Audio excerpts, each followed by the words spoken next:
નમસ્કાર દર્શક મિત્રો, ફર્સ્ટ ન્યૂઝ ઇવનિંગ બુલેટિનમાં હું ઉદય રાવલ આપનું સ્વાગત કરું છું। બુલેટિનની શરૂઆત કરીશું ઉમરગામના મુખ્ય સમાચારોથી। ઉમરગામ તાલુકા પંચાયત કચેરી ખાતે સામાન્ય સભાનું આયોજન કરાયું હતું। નિર્ધારિત એજન્ડા મુજબ કાર્યવાહી શરૂ કરાઈ। ઉમરગામ તાલુકા પંચાયત કચેરી ખાતે પ્રમુખ લલિતાબેનની અધ્યક્ષતામાં સામાન્ય સભાનું આયોજન કરાયું। સભામાં ગત સભાની કાર્યવાહીને બહાલી આપવામાં આવી હતી। વર્ષ 2024-25ના 15મા નાણાપંચના આયોજનને સર્વાનુમતે મંજૂરી અપાઈ। તાલુકાની સ્ટેમ્પ ડ્યુટી ગ્રાન્ટના ફેર દરખાસ્ત મુદ્દે ચર્ચા હાથ ધરાઈ સાથે નવા આયોજન સંદર્ભ સભ્યો પાસેથી દરખાસ્ત માંગણી કરાઈ। પ્રમુખ સ્થાનેથી સ્ટેમ્પ ડ્યુટી ગ્રાન્ટ 2,49,20,000ના કામોની દરખાસ્ત સભ્યો પાસેથી માંગવામાં આવી। ધારાસભ્ય રમણભાઈ પાટકરે કામોના આયોજનમાં ડુપ્લિકેશન ન થાય તેનું ધ્યાન રાખવા તાકીદ કરી હતી। સભા પૂર્ણ થયા બાદ ધારાસભ્ય રમણભાઈ પાટકર દ્વારા આગામી સપ્તાહમાં 56 કરોડ રૂપિયાના ખર્ચે હાથ ધરાનાર વિકાસ કામોના મુહૂર્ત અંગે જાણકારી પૂરી પાડવામાં આવી હતી। ઉમરગામ તાલુકામાં વિકાસની યાત્રા ભારતીય જનતા પાર્ટી સત્તા પર આવ્યા પછી સતત આગળ વધતી રહી છે। હું એનો તાજનો સાક્ષી એટલા માટે છું કે છેલ્લા 6 ટર્મથી ધારાસભ્ય તરીકેની જવાબદારી સ્વીકારી છે। એ પહેલાં પણ જિલ્લા પંચાયતના સભ્ય અને તાલુકા સભ્ય તરીકે સેવા ઉમરગામ તાલુકામાં કરી છે। એ અહીંયા કામો મંજૂર થયા છે। એનું ખાતમુહૂર્ત 8 તારીખે 8/8/2025 અને શુક્રવાર આવે છે। એ દિવસે આપણા ગુજરાતના માન્ય નાણામંત્રી કનુભાઈ દેસાઈના માધ્યમથી અમે એક કામ 17 કરોડના ખર્ચે નારગોળની અંદર દરિયાઈ ધોવાણની સંરક્ષણ દિવાલ એનું ખાતમુહૂર્ત કરીશું। 13 કરોડ રૂપિયા નારગોળથી સંજાણ સુધીનો મુખ્ય મહત્વનો રસ્તો જેને 7 મીટર પહોળો કરવામાં મજબૂતીકરણની અંદર આ કામ મંજૂર કરવામાં આવ્યું છે। ત્રીજું કામ 4 કરોડ રૂપિયાના ખર્ચે બરોલી ટુ સરંડા 56 કરોડ રૂપિયાનું ખાતમુહૂર્ત આ અમારા ગુજરાતના બાહોશ નાણામંત્રી માન્ય શ્રી કનુભાઈ હસ્તક અંદર। ઉમરગામ તાલુકાના સરીગામ ખાતે યુવા શક્તિ ચેરિટેબલ ટ્રસ્ટ દ્વારા સ્વર્ગસ્થ કમલાશંકર રાયની 22મી પુણ્યતિથિ નિમિત્તે રક્તદાન શિબિરનું આયોજન કરવામાં આવ્યું હતું। સમાજ ઉપયોગી કામગીરીમાં રક્તદાન મહાદાનના સૂત્રને અનુસરે મોટી સંખ્યામાં દાતાઓ રક્તદાન કરવા આવી પહોંચ્યા હતા। સ્વર્ગસ્થ કમલાશંકર રાયના પુત્ર અને સમાજ સેવા ક્ષેત્રે અગ્રેસર એવા રાકેશ રાયના આમંત્રણને માન આપી ઉમરગામ તાલુકાના ઉદ્યોગકારો, સામાજિક સંસ્થાના આગેવાનો, ધાર્મિક સંસ્થાના આગેવાનો, વિવિધ ગ્રામ પંચાયતોના પ્રતિનિધિઓની મોટી સંખ્યામાં ઉપસ્થિતિ જોવા મળી હતી।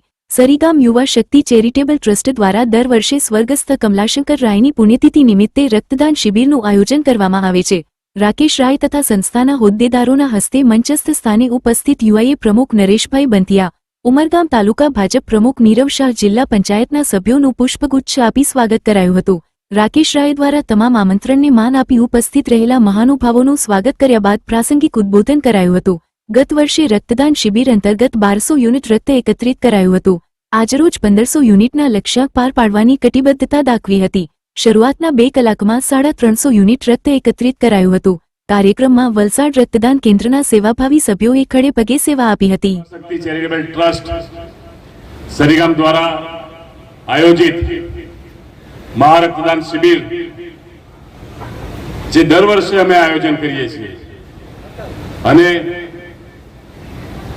ઉમરગામ તાલુકાના રાજકીય અને સામાજિક અગ્રણી મારા પરમ પૂજ્ય પિતાશ્રી સ્વર્ગીય કમલાશંકર રાયજીની 22મી પુણ્યતિથિ નિમિત્તે જે આ મહારક્તદાન શિબિરનું આયોજન કરવામાં આવ્યું છે એમાં ઉપસ્થિત આપણા સૌના આ વિસ્તાર માટે જેવો આશીર્વાદ રૂપ છે એવા अनंत विभूति श्री श्री बोलना चाहूंगा मैं, रक्त से बड़ा कोई दान नहीं है और रक्त दान का आयोजन करना उससे बड़ा कोई कल्याण नहीं है और अपने पिता की पुण्यतिथि पर ये कार्य करना इससे अच्छी श्रद्धांजलि अपन उनको नहीं दे सकते। तो इसके लिए मैं आपको बार बार नमन करता हूं और एक ही बात बोलता हूं कि राकेश राय भाई खाली सरेगांव के नहीं हमारे पूरे उमरगाम तालुका के हीरो हैं। थैंक यू राकेश भाई। आपने आमंत्रण આપવામાં આવ્યું એ બદલ રાકેશભાઈ રાય। લાયન્સ ક્લબ ઉમરગામ દ્વારા વૃક્ષારોપણ કાર્યક્રમનું આયોજન કરાયું હતું।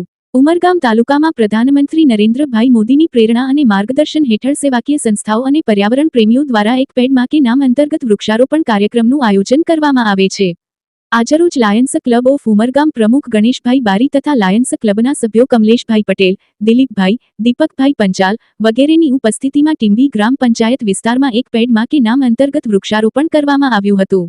લાયન્સ ક્લબ ઓફ ઉમરગામ દ્વારા ઉમરગામ તાલુકા વિસ્તારમાં શિક્ષણ આરોગ્ય ક્ષેત્રે વર્ષ દરમિયાન અનેક સેવાકીય પ્રવૃત્તિઓ કરવામાં આવે છે.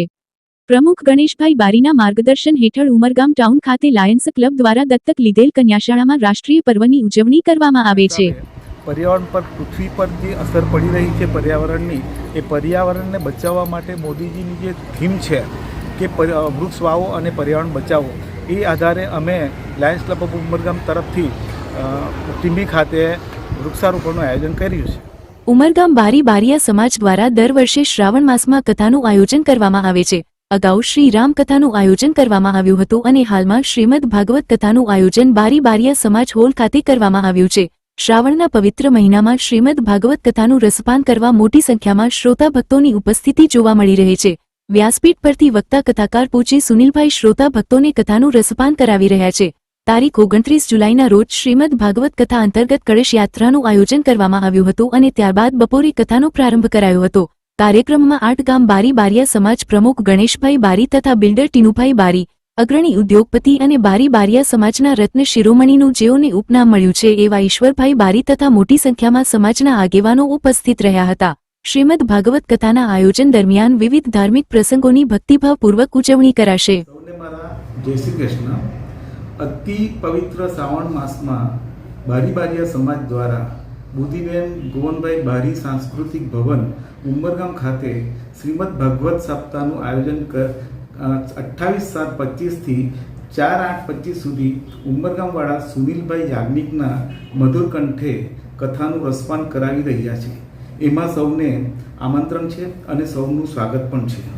નજીકના દરેક ગામોથી ભક્તજનો શાસ્ત્રીજીના મધુર કંઠે શ્રીમદ ભાગવત કથાનું રસપાન કરાવી રહ્યા છે. આ ભાગવત કથા સૌને ફળદાયી થાય એવી પ્રભુને મારી પ્રાર્થના છે. બારી બારિયા સમાજ દ્વારા દર 2 વર્ષે કથાનું આયોજન કરીએ છીએ. એમાં પહેલી કથા અમારી હતી મહાસિંહ પુરાણ કથા હતી, એ પણ અમે સક્સેસ રૂપે પૂરી પાર પાડી છે. અને બીજી કથા સાંઈ કથા હતી અને ત્રીજી કથા શ્રી રામ કથા હતી, એ પણ વ્યવસ્થિત રીતે અમે પૂરી કરી છે. અને ચોથી કથા અત્યારે ભાગવત કથાનું આયોજન કર્યું છે. એમાં આપનો સહકારની અપેક્ષા રાખીએ છીએ.